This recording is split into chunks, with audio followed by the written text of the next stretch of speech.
إن الحمد لله نحمده ونستعينه ونستغفره ونعوذ بالله من شرور أنفسنا ومن سيئات أعمالنا من يهده الله فلا مضل له ومن يضلل فلا هادي له وأشهد أن لا إله إلا الله وحده لا شريك له وأشهد أن محمدا عبده ورسوله صلى الله تعالى عليه وعلى آله وصحابه وبارك وسلم.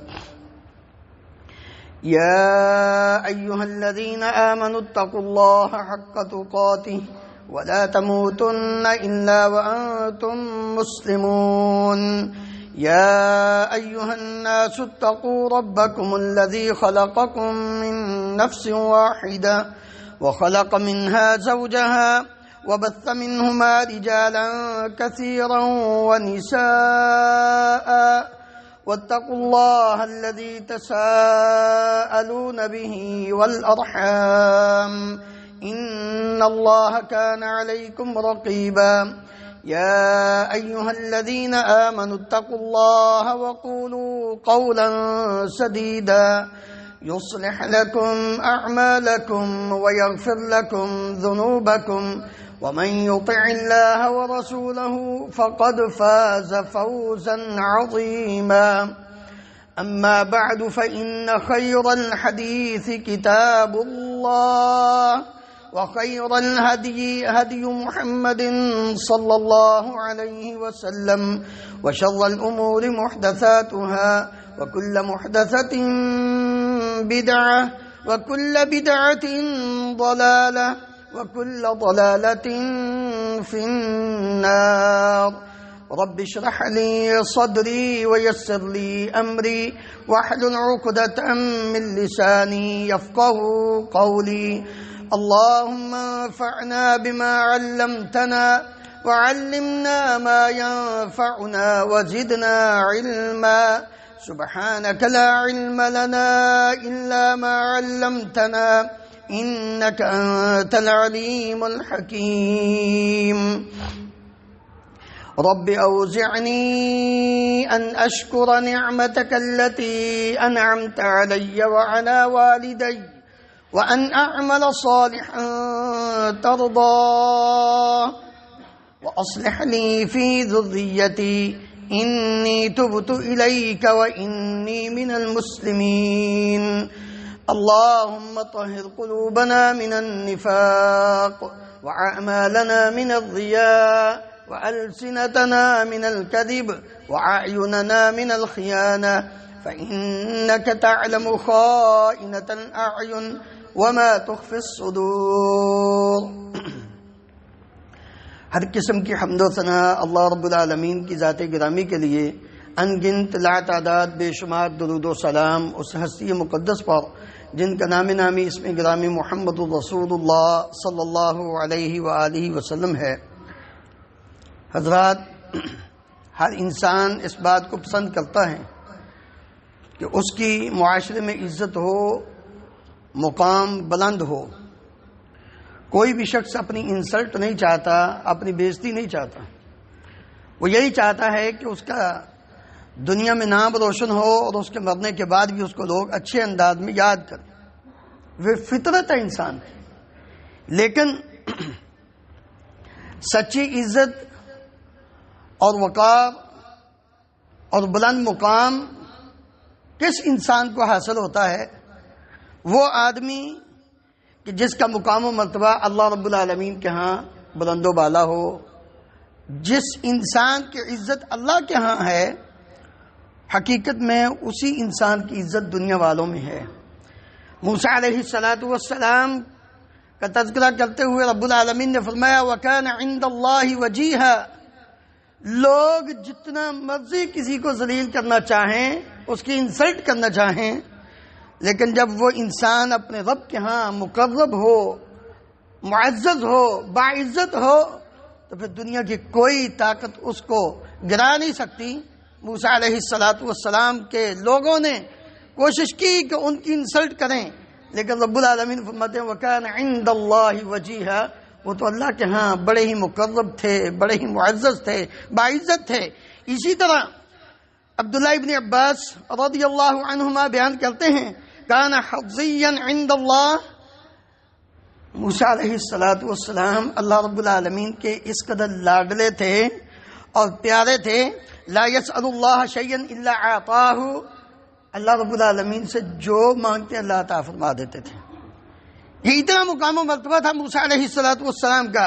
عیسیٰ علیہ السلام کے بارے میں رب العالمین فرماتے ہیں اذ قالت الملائکۃ یا مریم ان اللہ یبشرک بکلمۃ منہ اسمہ المسیح عیسی ابن مریم وجیہا فی الدنیا والآخرہ، اے مریم تجھے اللہ رب العالمین کی طرف سے ہم ایک بشارت دیتے ہیں ایسے بچے کی، ایسے کلمے کی کہ جو دنیا میں بھی اور آخرت میں بھی باعزت ہوگا، بڑا اللہ رب العالمین کا مقرب ہوگا۔ اور اسی طرح پیارے نبی کریم صلی اللہ علیہ وآلہ وسلم کا مقام و مرتبہ جو سب سے اونچا ہے، اللہ رب العالمین نے اس انداز میں بیان فرمایا ہے کہ جہاں مالک الملک کا ذکر کیا جائے گا وہاں پیارے نبی کریم صلی اللہ علیہ وآلہ وسلم کا بھی ذکر کیا جائے گا۔ وَرَفَعْنَا لَكَ ذِكْرَكَ، کوئی جگہ ایسی نہیں، کوئی مقام ایسا نہیں، کوئی کلمہ ایسا نہیں کہ جہاں اللہ رب العالمین نے اپنے نام کے ساتھ نبی کریم صلی اللہ علیہ وآلہ وسلم کے ذکر خیر کو نہ بیان کیا ہو۔ اس لیے اللہ رب العالمین نے یہ فرمایا کہ ہم نے آپ کے ذکر کو بلند کیا ہے۔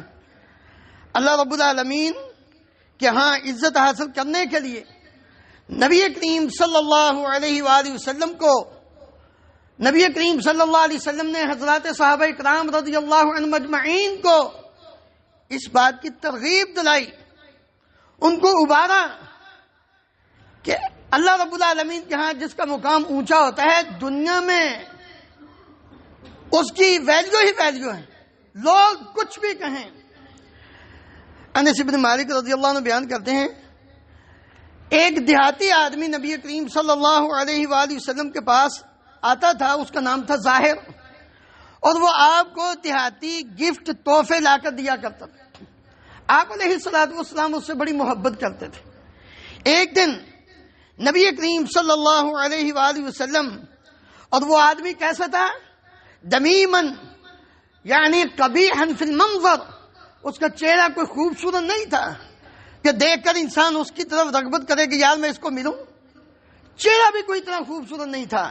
اس کے باوجود ایک دن فأتاه النبی صلی اللہ علیہ وسلم یوما وهو یبیع متاعه، آپ علیہ السلام اس کے پاس آئے، وہ اپنا سامان بیچ رہا تھا، فاحتضنه من خلفه وهو لا يبصره، نبی کریم صلی اللہ علیہ وسلم نے اس کے پیچھے سے اس کو اپنے بازوؤں میں لے لیا اور وہ آپ کو دیکھ نہیں سکتا تھا، یعنی زور سے آپ نے پکڑ لیا اس کو، اور اتنی بات ابھی وہ دیکھ نہیں پایا تھا کہ رسول اللہ صلی اللہ علیہ وسلم نے آواز لگائی، آپ فرما رہے تھے من یشتری ھذا العبد، اس غلام کو، اس بندے کو کون خریدے گا؟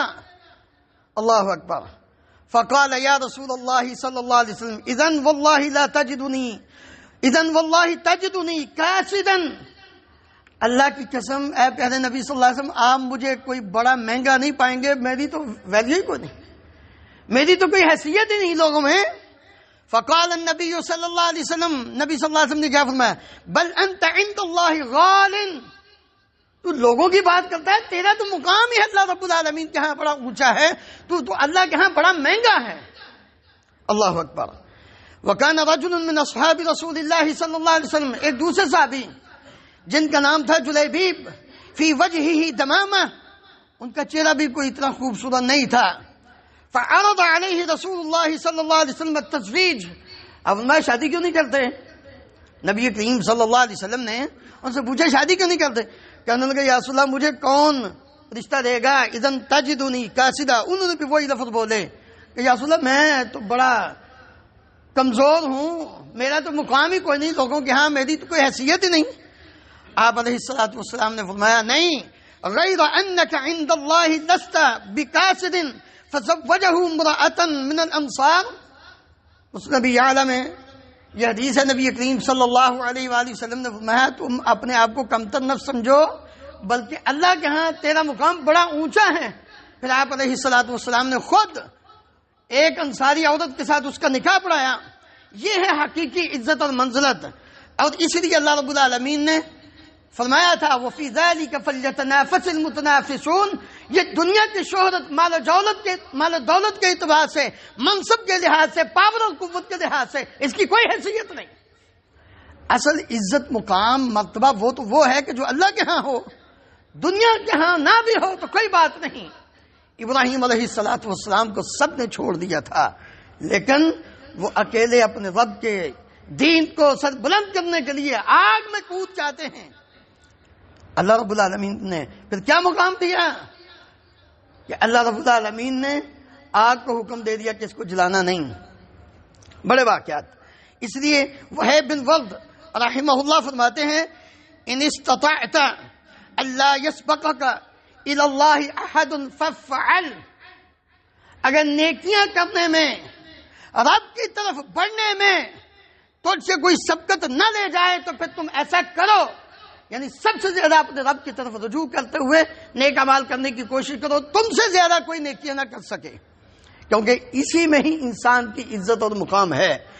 اللہ رب العالمین کے ہاں جب انسان کی کوشش کرتا ہے تو پھر اس کے کتنے فضائل ہیں اور اس انسان کا کتنا اونچا مقام ہو جاتا ہے. اللہ اکبر. سب سے پہلے تو اللہ رب العالمین اس بندے کا خود تذکرہ کرتے ہیں. ہمارا کوئی ذکر بادشاہ کر دینا تو ہم سمجھتے ہیں واہ واہ ہماری تو کیا بات ہے. تو جس کا ذکر اللہ رب العالمین کریں. ابو ہریرہ رضی اللہ عنہ بیان کرتے ہیں اللہ رب العالمین فرماتے ہیں حدیث قدسی میں نبی صلی اللہ علیہ وسلم نے فرمایا انا عند ظن عبدی بی، میں اپنے بندے کے گمان کے ساتھ ہوتا ہوں. وانا معه اذا ذکرنی، جب وہ مجھے یاد کرتا ہے تو میں اس کے ساتھ ہوتا ہوں. اذا ذکرنی فی نفسه ذکرته فی نفسی، جب وہ اپنے نفس میں یاد کرتا ہے تو میں بھی اپنے نفس میں یاد کرتا ہوں. جب وہ جماعت میں یاد کرتا ہے تو میں بھی اس کو اپنے پاس ایک بہترین جماعت ہے اس میں اس کو یاد کرتا ہوں. اور اگر وہ بندہ ایک بلش میری طرف آتا ہے تو میں اس کی طرف ایک بازو آتا ہوں. اگر وہ بازو آتا ہے تو میں ایک پورا بازو اس کی طرف آتا ہوں. اگر وہ میری طرف چل کر آتا ہے تو میں دوڑ کر اس کی طرف آتا ہوں.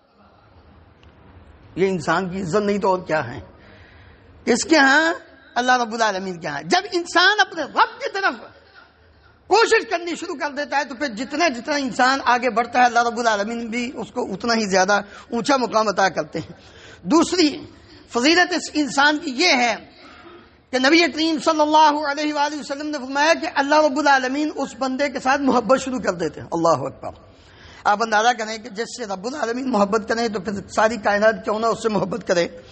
ابو ہریرہ رضی اللہ عنہ بیان کرتے ہیں رسول اللہ صلی اللہ علیہ وسلم نے فرمایا، اللہ تعالیٰ فرماتے ہیں اذا احب عبدا نادى جبریل، جب اللہ رب العالمین کسی بندے سے محبت کرتے ہیں تو جبریل کو آواز دیتے ہیں اور فرماتے ہیں کہ اللہ فلاں بندے سے محبت کرتے ہیں جبریل فاحبہ، تو بھی اس سے محبت کر. جبریل بھی اس سے محبت کرتے ہیں. ثم ینادی جبریل فی السماء، پھر جبریل آسمان میں منادی کرتے ہیں ان اللہ قد احب فلانا فاحبوه فیحبه اہل السماء ویوضع له القبول فی الارض.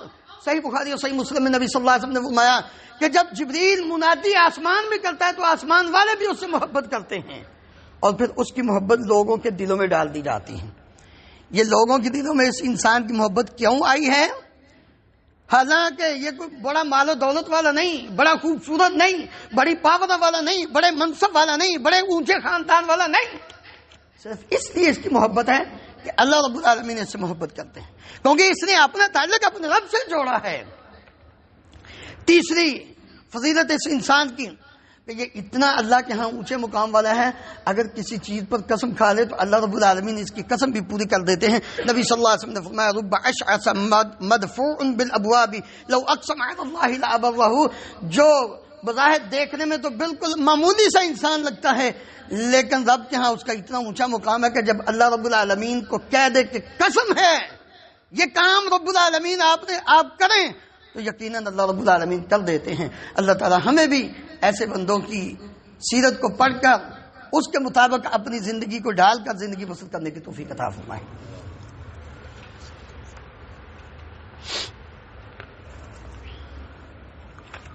ان الحمد لله نحمده ونستعينه ونستغفره ونعوذ بالله من شرور أنفسنا ومن سيئات أعمالنا من يهده الله فلا مضل له ومن يضلل فلا هادي له وأشهد أن لا إله إلا الله وحده لا شريك له وأشهد أن محمدا عبده ورسوله صلى الله تعالى عليه وعلى آله وصحابه وبارك وسلم.